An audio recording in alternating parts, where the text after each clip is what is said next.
Pour 36 861 €, on va aller voir ce qu'il y a à l'intérieur de ce Mitsubishi ASX et s'il y a des différences avec son cousin le Capture. Et donc, bienvenue à bord de la ASX.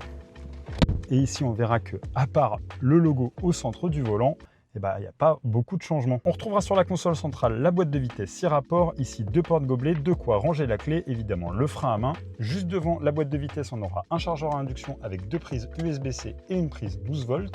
Et juste au-dessus, on aura ce bel écran présenté à la verticale avec ici un accès à des raccourcis pour la climatisation à bouton. Et ça, évidemment, si vous suivez la chaîne, vous savez que j'adore. Le tout est quand même ultra ergonomique et design, donc ça, c'est vraiment un super bon point. Pour démarrer la voiture, ce sera juste ici. Et là, on découvrira tous ensemble le cockpit virtuel qui embarquera Google Maps si jamais vous n'avez pas connecté votre téléphone, mais sachez que Waze fonctionne aussi. Ça, c'est plutôt pratique quand on n'a pas d'affichage tête haute.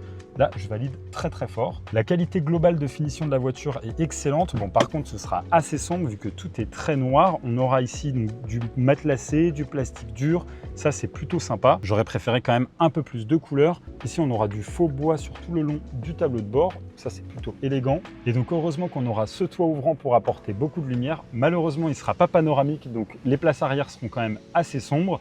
Mais concernant l'avant, c'est vraiment très agréable. D'ailleurs, à l'arrière, on va aller faire un tour. Concernant l'arrière, comme promis, c'est assez sombre. Par contre, les banquettes resteront super confortables.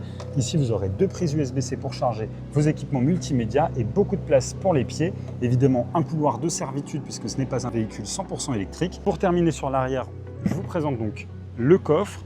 Et là, il est un peu petit. On aura un petit bac de protection pour 99 €. Et le souci avec ce bac de protection, c'est que j'ai l'impression qu'il vient heurter ici. Et du coup, si on ferme doucement le coffre, pas plus que ça, là, le coffre est fermé. Pourtant, il y a une chance sur 2 qui me disent que la voiture est toujours ouverte. Bon, et alors vous, qu'est-ce que vous pensez de l'intérieur de cette ASX? Et pour encore plus de contenu automobile, n'hésitez pas à vous abonner parce qu'il y a du contenu qui arrive très prochainement.